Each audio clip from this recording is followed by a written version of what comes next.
Hey, what is up guys? It's Lewpac here and welcome to another video in my Albion Online Beginner's Guide series.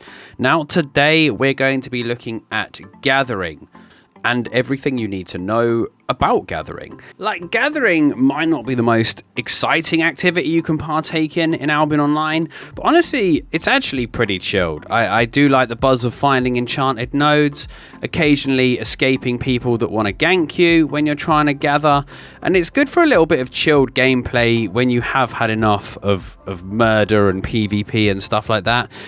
Not to mention that gathering is super consistent and super profitable when done right, and you'll always be able to make a bit of money, and as your skills increase in gathering, you'll be able to gather more rare, more exotic materials in larger quantities even faster, and there is some serious money to be made at the top end, especially when there's a market shortage of a certain resource. Now this is the first of 2 gathering videos that I'm going to be putting out this week, I expect.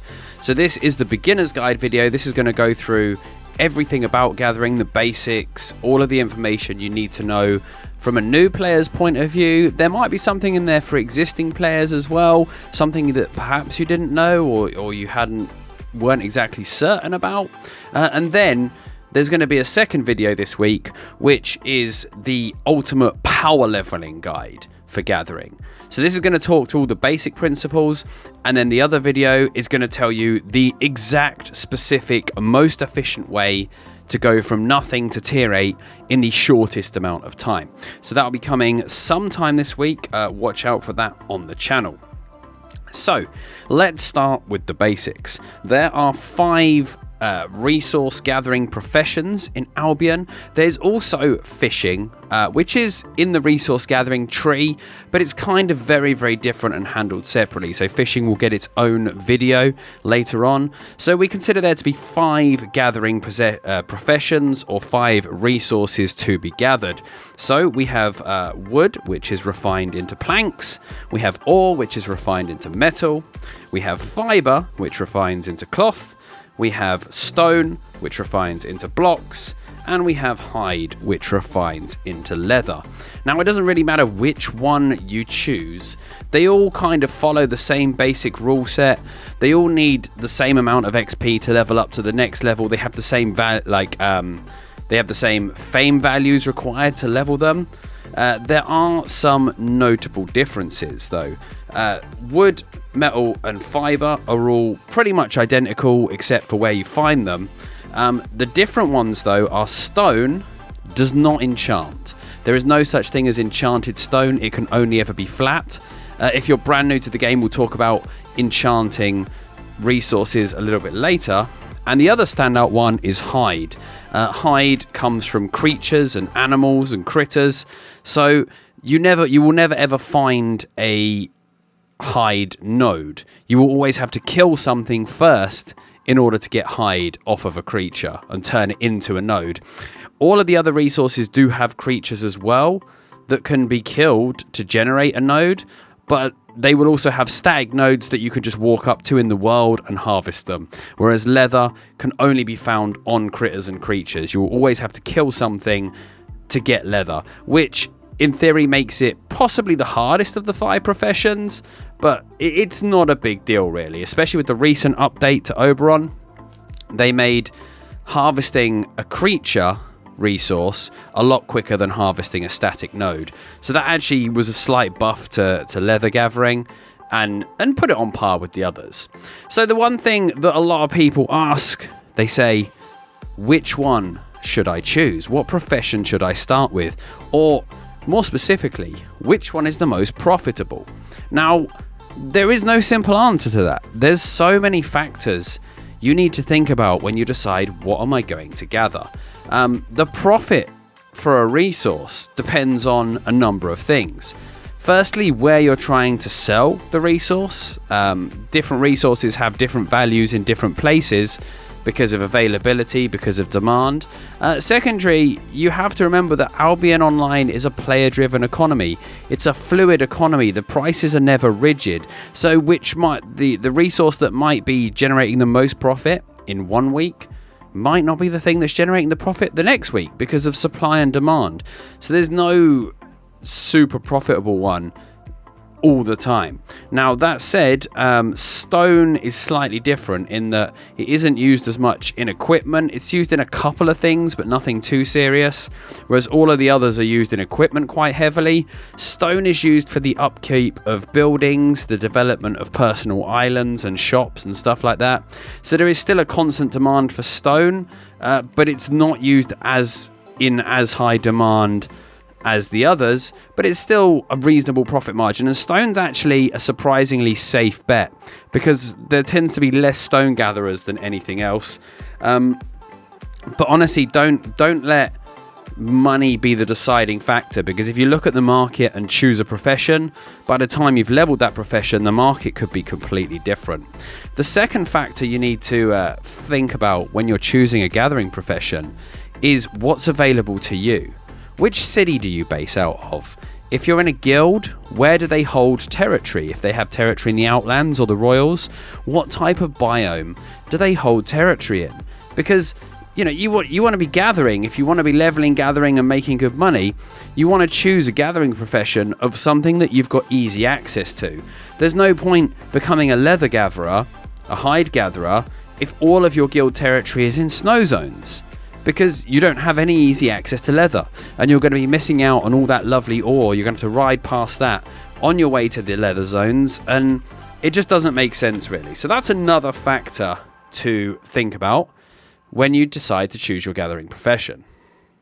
So once you've chosen your profession, you're going to need to know how to find your resources. Now, if you watched my beginner's guide maps video, you'll know that each tile or cluster in the world has a certain biome associated with it, and each biome has 3 resources that it contains.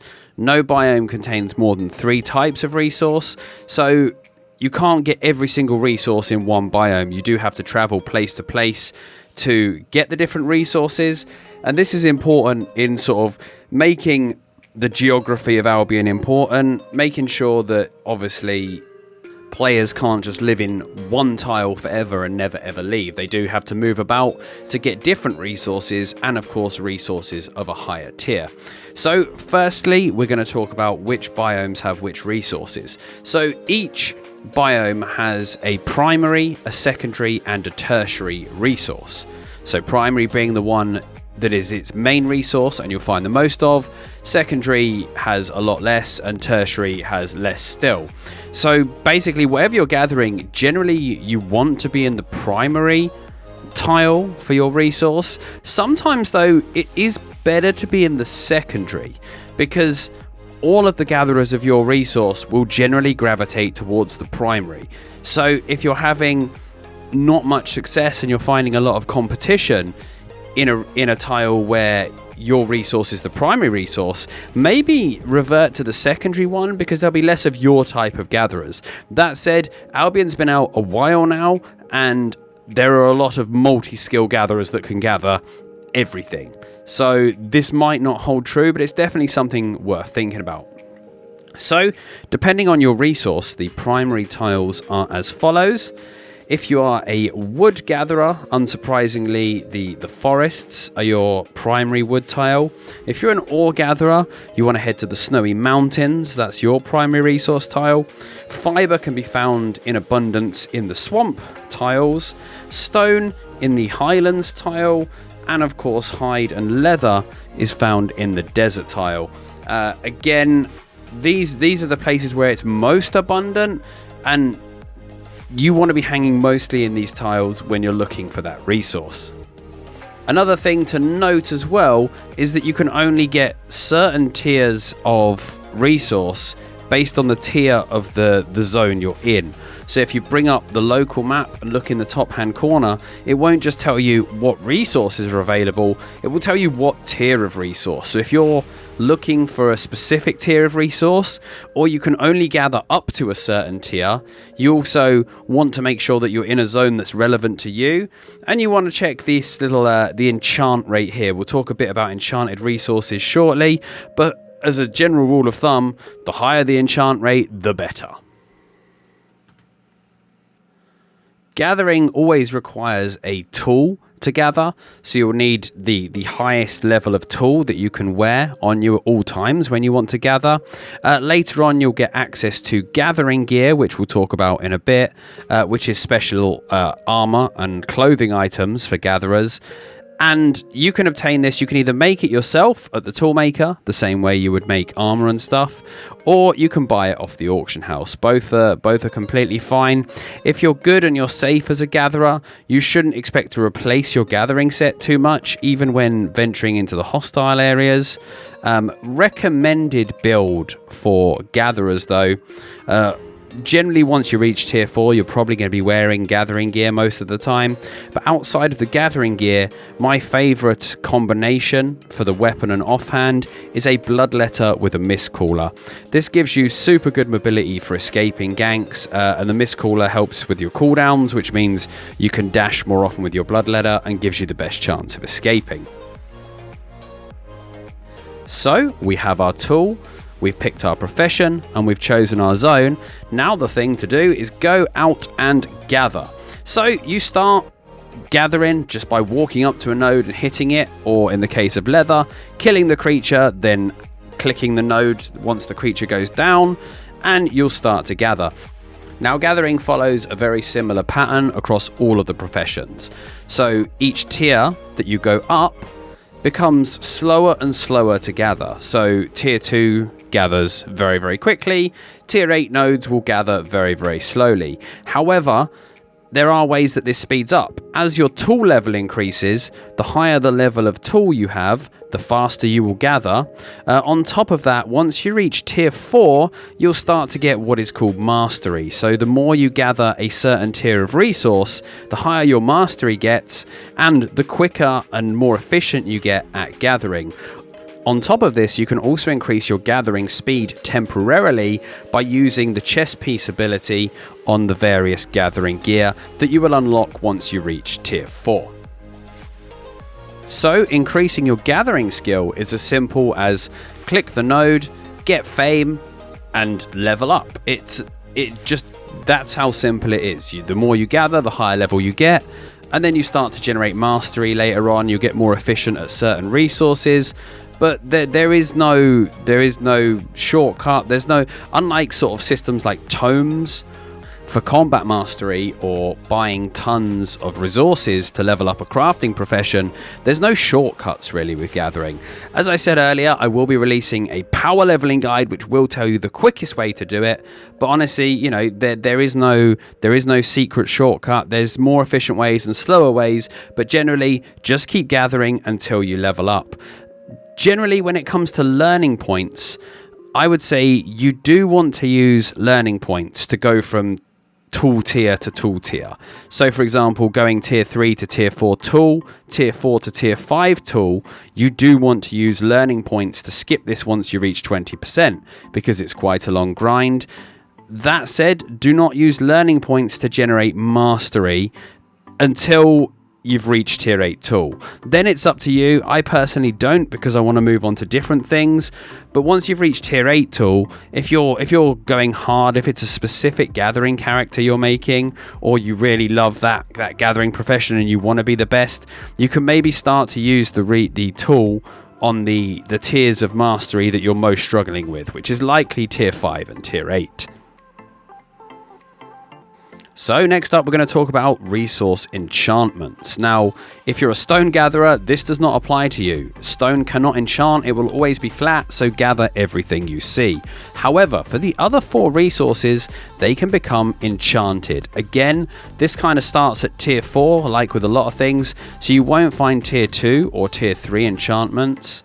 But once you hit tier 4, stuff can begin to enchant. Again, check your map to see what the enchantment rate is, and make sure you're in the best enchant zone that you're willing to be in, for example. So don't go to a super risky zone if you're not comfortable, just because it's got a slightly higher enchant zone. The yellow and red zones are the best zones for tier 4 and tier 5 enchanted material. The outlands are the best place for tier 6, 7 and 8 enchanted material. And in order Anglia is the lowest outlands, Cumbria is the middle outlands, and Mercia is the high outlands, and each of those have a better enchant rate than the last respectively.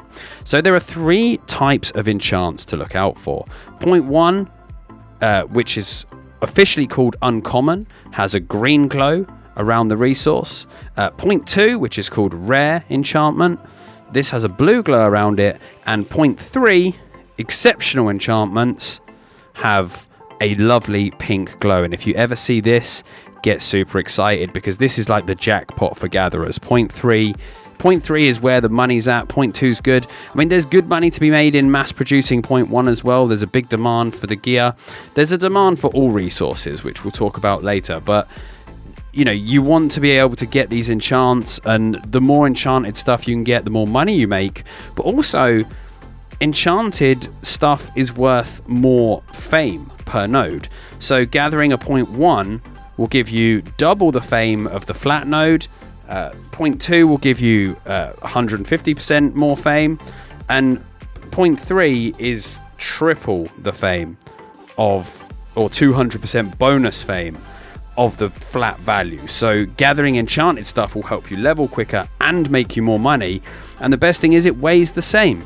So you know, you've got a limited amount that you can carry when you're out in the wild, and so gathering enchanted stuff is worth more per kilo of your backpack space than flat stuff, which is why you'll often see experienced gatherers out there only gathering, you know, enchanted stuff, ignoring all the flat stuff. Me myself, when I'm out there with my new aspect hunting gatherer, I will only gather 0.2 or above in between finding aspects, which I'll talk about later. Anything lower I tend to ignore because it's not worth my inventory space. So now we're going to talk about gathering yield. So when you gather a node, you get a set amount of fame, you get the resource, and then you get the chance, if you have premium activated, for what's called a premium proc. Now this gives you a little bit extra of the resource, but no extra fame.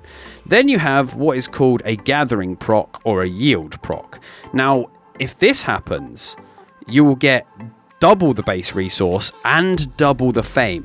When you get to super high levels, it's even possible to have a double gathering proc, which will yield triple the fame and triple the resources, but that you have to get to quite a high level for that. So there are a number of ways to increase your yield or your chance of getting a gathering proc.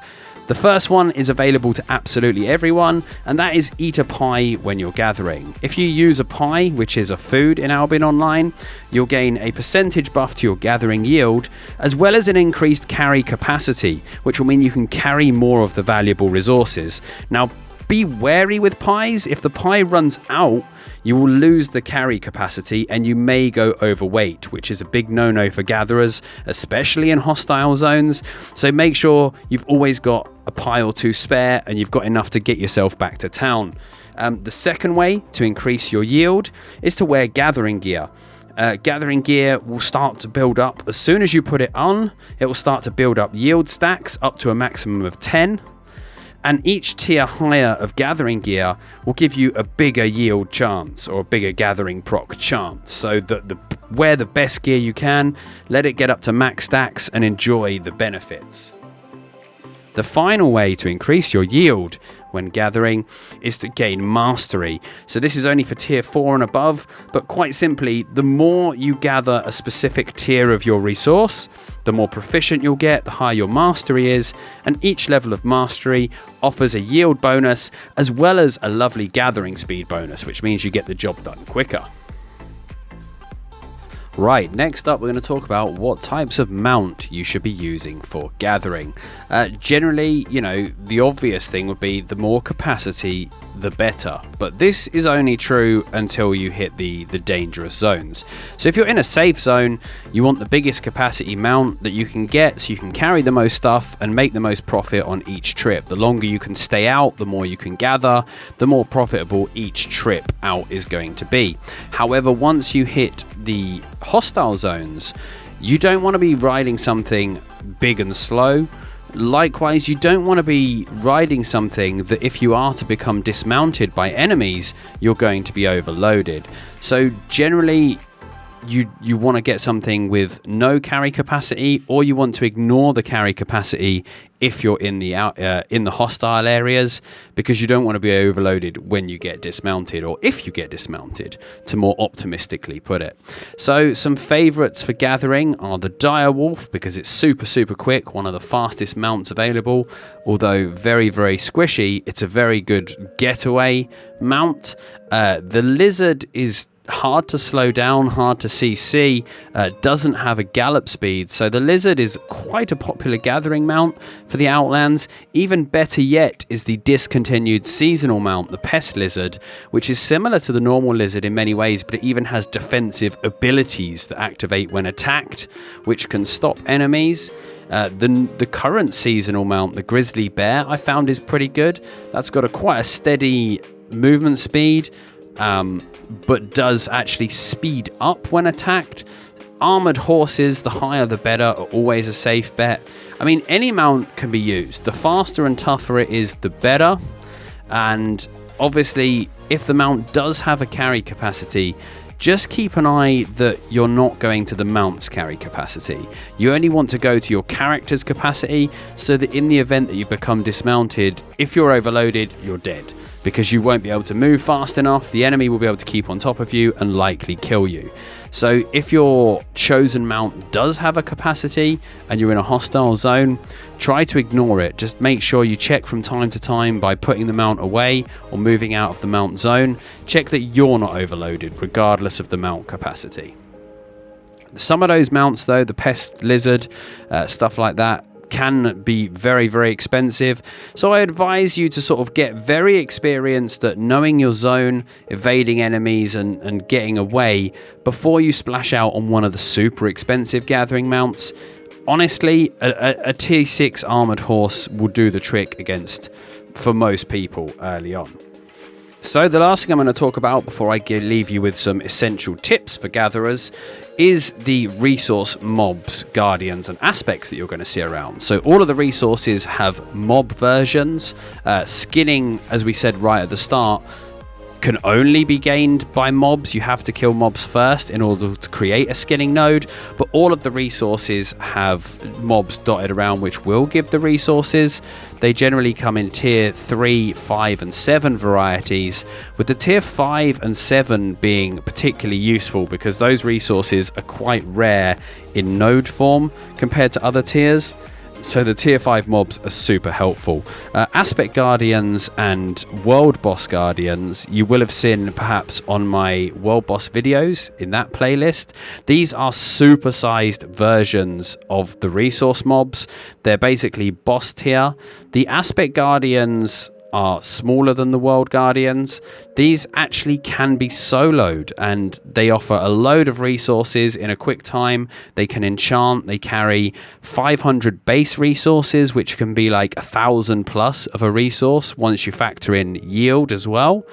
And if you want to find out more about these guys and the world bosses who are even bigger still, although those do need a group to take down, then check out my playlist on world bosses and it will give you more details of the boss fights and how to defeat them.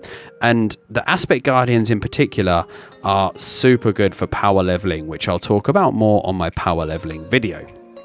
So I'm going to leave you with some essential tips for gatherers. I might even do this in its own video just so people can find the tips as a separate video outside of this one, but it is as follows. So first things first, always make sure you have a pie.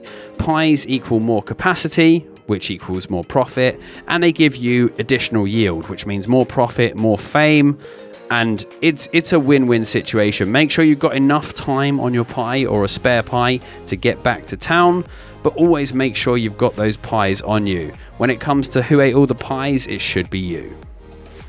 Secondly, gathering gear. Once you can wear gathering gear, you should pretty much always be wearing it. It comes with escape skills, it gives you more yield, and it actually has a skill on the chest piece which will speed up your gathering every now and again, which is super useful for getting stuff quick and getting out of a hostile area. So always wear your gathering gear, let it tick up to full, and just make the most of the stuff that's available to make your life easier. The third tip is never gather up. Now, what this means is you may have noticed that when you can equip, for example, a tier 5 tool, you are in fact able to gather tier 6 resources. But you should never do this because it's slower. It's much slower to gather above your tier than it would be once you reach the appropriate tier. You can't gather the enchanted stuff anyway, and you do not generate mastery. So if you're gathering above your tier, you're not getting credit towards your mastery for the higher tier. So it's just inefficient. You're wasting potential mastery points. It's slower, which makes it more dangerous. And your gathering gear, particularly the backpack, won't give you the weight reduction bonus for stuff above your tier. Now, there is a couple of exceptions to this rule, which is until you hit tier 4, it's okay to gather up. So if you're tier 2, you can gather tier 3.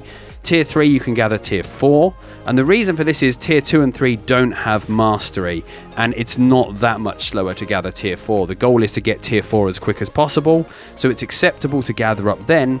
The other exception to this rule is if you get an Aspect Guardian or a World Boss for resources and you're tier 5, it's acceptable to gather them because even though it's slower and you don't gain mastery, the fame per hit is multiplied by 5 for Aspect Guardians and by 10 for World Bosses, and it's just so much fame. You cannot pass up on that fame, so it's acceptable to gather up in those situations only. Next tip is never ever go overloaded in a dangerous zone. As we just said with talking about the mounts, you cannot ever get overloaded. As tempting as it is to get a few more nodes or maybe bring a capacity mount out, it can be super dangerous. You know, if you go gathering with an ox in the black zone, yes, you can carry more, but what good's that if a group of direwolf gankers find you, demount you, you're overloaded, and then they get all the loot that you've worked hard to gather?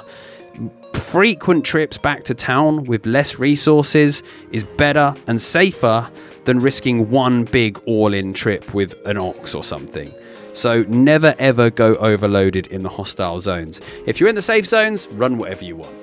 Right, that's about it for my gathering guide, guys. I hope you're still with me, and I hope you enjoyed this rather long video, but that does give you all of the basics when it comes to gathering. So join me for more beginner's guides coming soon, and I'll see you next time.